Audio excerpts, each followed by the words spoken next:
tous, j'espère que vous allez bien. Je suis vraiment ravie de vous retrouver aujourd'hui pour une nouvelle vidéo sur la chaîne qui va être un update lecture et c'est pas une mauvaise chose parce que j'ai l'impression que ça fait des semaines et des semaines que je ne vous ai présenté aucune lecture et ça commence à faire un petit peu long et donc pour pas perdre de temps, on va commencer tout de suite.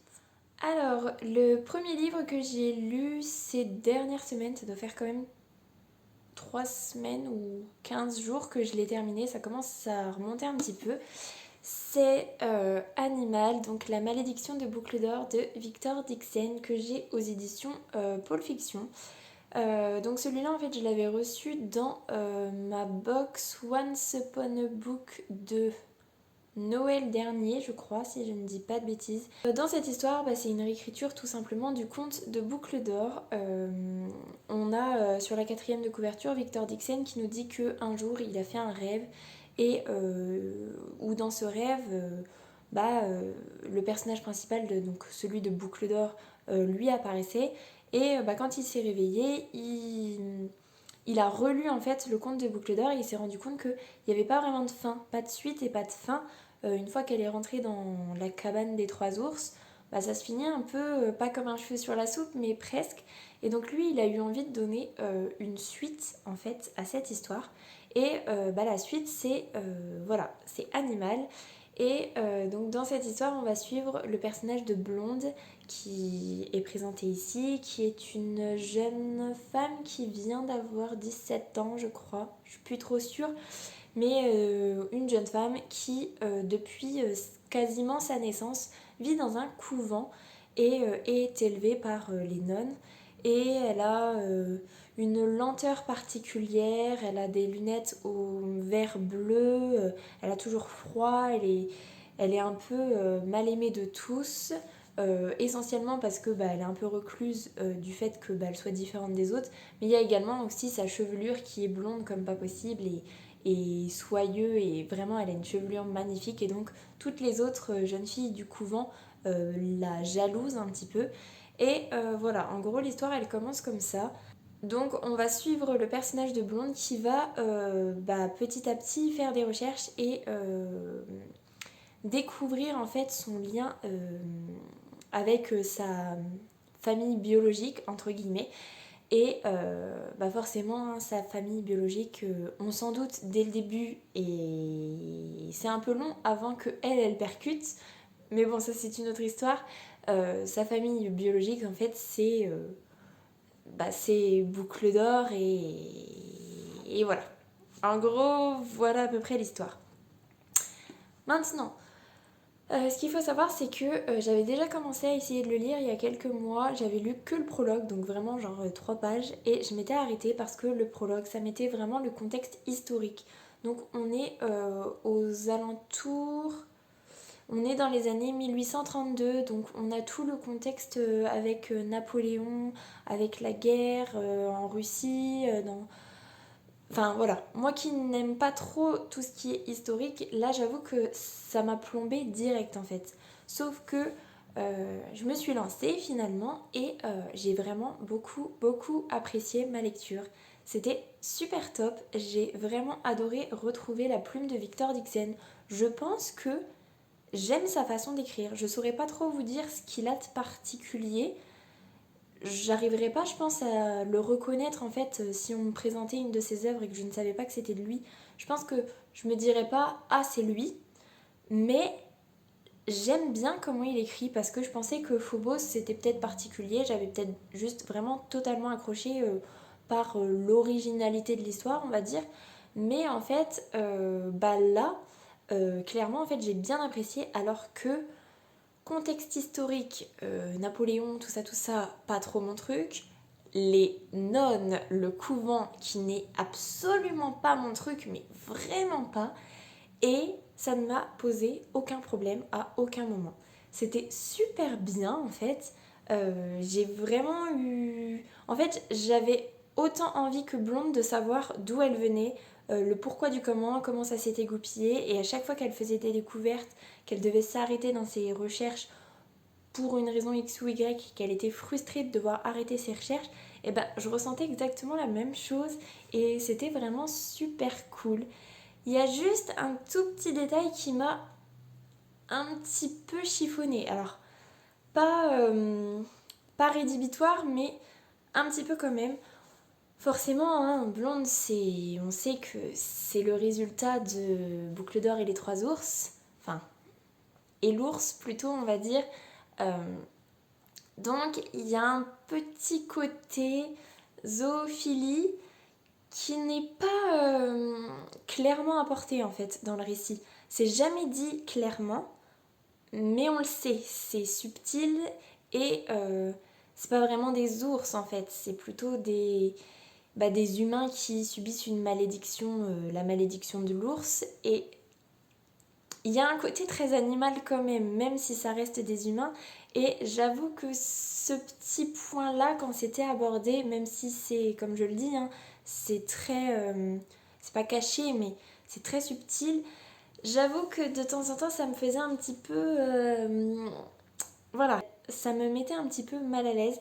Mais sinon, à part ça, en fait, bah, c'était une super bonne lecture et je suis pas choquée d'avoir trop aimé, mais ça me fait excessivement plaisir parce que bah voilà, il y avait plein de choses qui auraient pu faire que je n'accroche pas et en fait bah c'était vraiment très très bien. Donc je sais pas si je lirai la suite entre guillemets puisque c'est sur la Reine des Neiges je crois, mais bah du coup c'est pas une suite, c'est juste une réécriture d'un autre conte. Je sais pas trop puisque la Reine des Neiges c'est pas trop un conte que je connais non plus, donc ça pourrait être sympa, surtout que j'aime quand même comment Victor Dixon amène les choses, même si j'ai oublié de le dire, mais en même temps ça fait au moins 15 jours que je l'ai terminé. J'ai trouvé que la fin, il y avait un petit point qui était un petit peu facile, on va dire. Puis finalement, avec l'épilogue, tout ça, je me suis dit, bon, ça va, tu te rattrapes et ça passe. Mais sur la fin, je me suis dit, oui, enfin bon, c'est peut-être un peu facile d'en arriver là. Mais bon, tout ça pour vous dire que bah, c'était une très bonne lecture. Si vous ne connaissez pas, que l'univers de Boucle d'Or vous intrigue et que vous aimeriez bien bah, apporter un peu une suite potentielle à Boucle d'Or, bah franchement, allez-y parce que c'était vraiment très très bien. Ensuite, techniquement, en fait, la semaine dernière, je voulais vous faire un update sur bah, Animal, justement, et sur une autre lecture, et il me fallait quelque chose de très, très, très, très rapide à lire. Donc, ça commence à dater parce que je l'ai fini la semaine dernière. Je m'en souviens pas très, très bien, donc je vais essayer de vous faire quelque chose de clair, mais concis, du coup. J'ai sorti, si vous vous rappelez de ma pile à lire pour le Pumpkin Autumn Challenge, donc je vous remontre j'ai lu ma pièce de théâtre de Molière. Je vous avais dit que je choisirais dans le sommaire une pièce dont j'ai pas du tout entendu parler, ce qui était plutôt compliqué puisque en lisant le sommaire, je me suis dit qu'en fait Molière, j'ai du mal à citer des pièces de lui.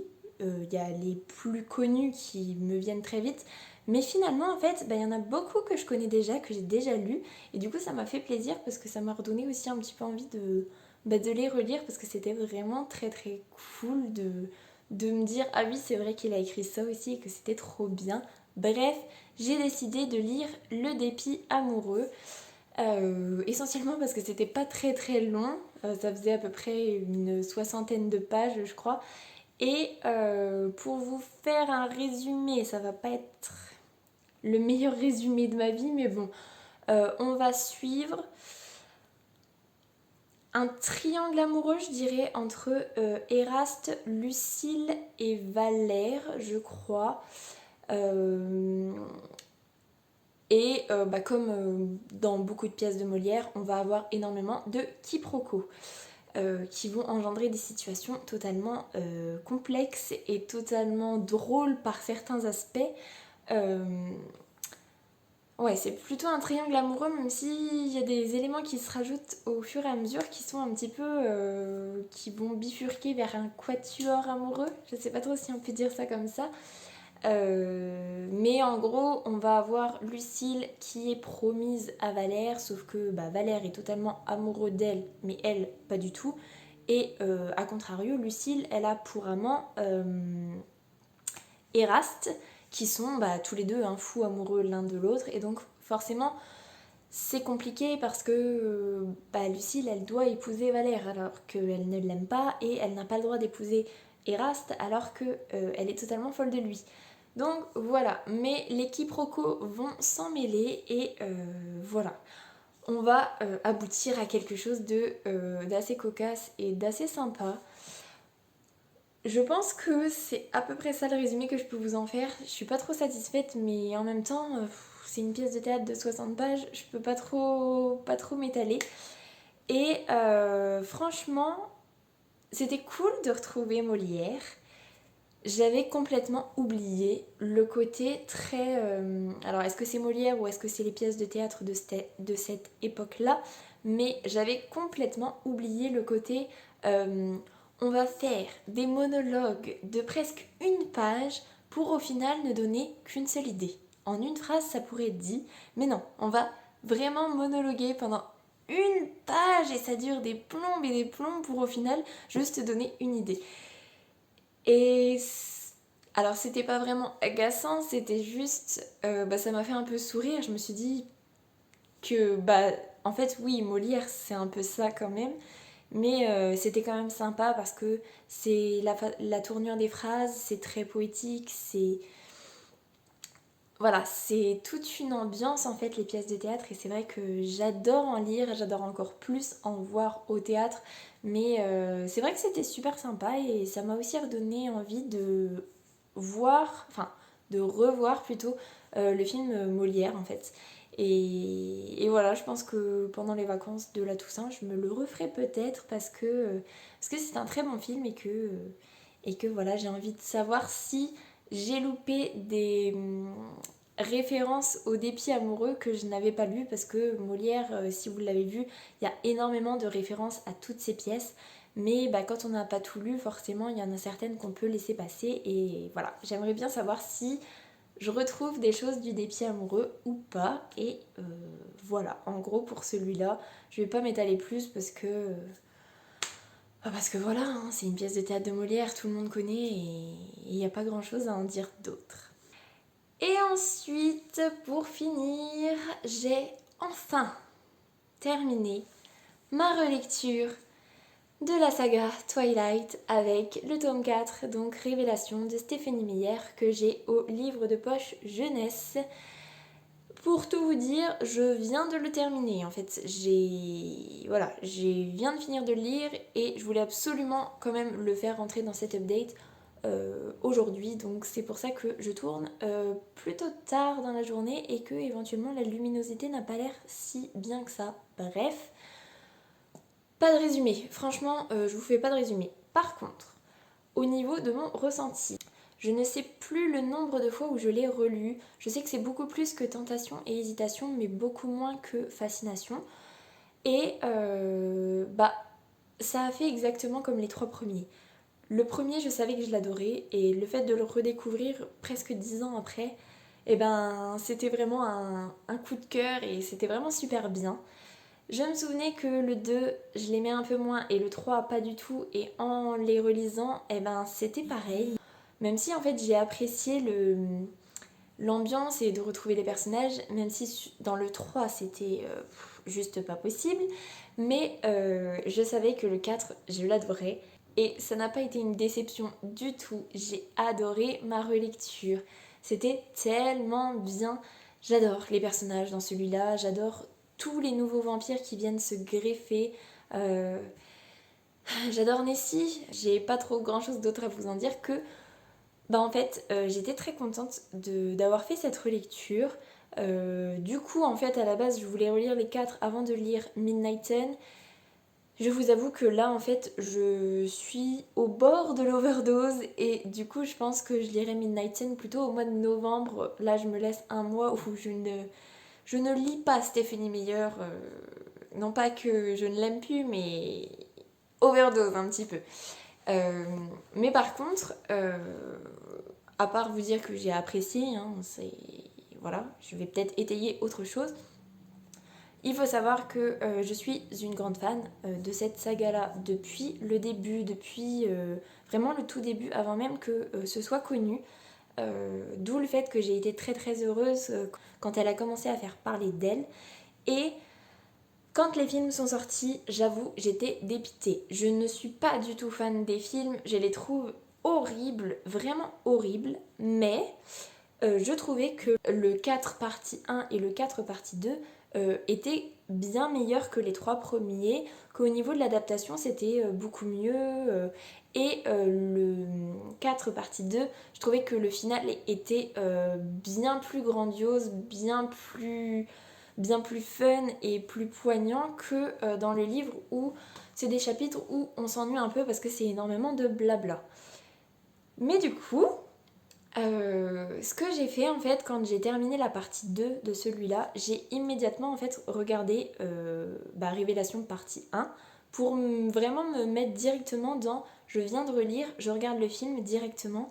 Alors, c'était cool parce que j'avais vraiment tout frais dans ma mémoire et comme j'aime quand même ces films-là, enfin les deux derniers, j'ai apprécié de les revoir, mais c'est surtout que je me suis rendu compte que j'avais des souvenirs qui disaient que... Oh, je dis beaucoup de que là. Bref, je me souvenais que les adaptations étaient plutôt bonnes pour le quatrième.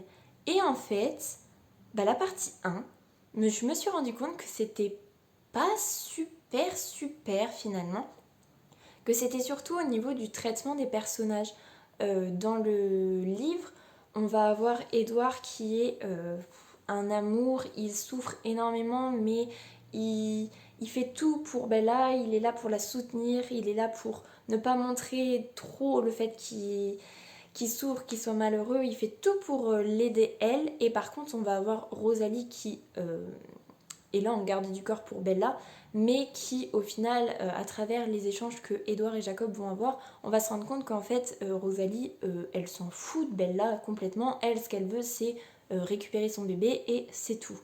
Sauf que dans l'adaptation, c'est pas du tout ça. Je m'en souvenais pas trop, mais on a vraiment Édouard qui est dur, qui est méchant, qui ne lui ressemble pas au final. Peut-être qu'ils se ressemblent dans les films puisque je regarde plus les trois premiers vu que je les apprécie pas, mais quand on sait comment est Édouard dans les livres, il se ressemble pas dans le quatrième, enfin dans l'adaptation, et ça m'a vraiment déçue. Et à contrario, Rosalie, elle est super mimi, elle est présentée comme super compréhensive, elle est là pour Bella et tout, alors que en fait, dans le livre, c'est pas du tout le cas. Et je me suis dit, c'est bizarre d'avoir interverti en fait pas les rôles, mais les façons d'être de ces deux personnages-là, parce que au final, c'est pas si crédible. À la limite, qu'on ait envie que Rosalie, elle soit un peu plus gentille que dans le bouquin, je comprends. Mais pourquoi faire de Édouard quelqu'un qui n'est pas si cool que ça? Franchement, je vois pas trop l'intérêt parce que c'est un peu méchant pour lui, alors qu'en fait, non. Il est juste... il souffre beaucoup, mais il fait en sorte que ça se passe au mieux. Donc voilà. C'est à peu près tout ce que j'ai à vous dire pour cette relecture. Après, je sais pas si je suis plus sensible en ce moment ou pas. Après, je suis toujours plus ou moins sensible quand même quand je regarde des films ou des séries ou que je lis. Quand je lis, c'est quand même un petit peu plus nuancé. Mais qu'est-ce que j'ai pleuré? Qu'est-ce que c'est émouvant en fait à la fin. Je me souvenais vaguement de tous ces moments touchants, mais il y a tellement de moments qui sont poignants et j'ai pleuré. C'est pas j'avais les larmes aux yeux, c'est j'ai pleuré. D'ailleurs, ça ne se voit pas, mais je sens ma peau qui a encore les traces de sel sur moi. Enfin bon bref, voilà, c'était une trop bonne relecture, ça m'a fait plaisir. Je pense qu'une fois que j'aurai lu Midnight Sun, par contre, je vais la ranger précieusement et je ne la ressortirai peut-être que dans 10 ans. Mais voilà, j'ai fait le plein et je pense que c'est bon. Voilà. Et Voilà pour cet update. Alors c'était un peu l'update un peu bizarre parce que j'avais qu'un roman, une relecture et une pièce de théâtre. C'était pas vraiment fouillis mais c'était pas non plus... Voilà, c'était moins romanesque on va dire que d'habitude. Bref, j'espère que je ferai mieux la semaine prochaine. En attendant, si cette vidéo vous a plu, n'hésitez pas à mettre un petit pouce dans les airs, à vous abonner à la chaîne et à venir discuter avec moi en commentaire, ça me fera super plaisir. En attendant, je vous souhaite une très belle semaine, de très belles lectures et je vous dis à la semaine prochaine. Salut!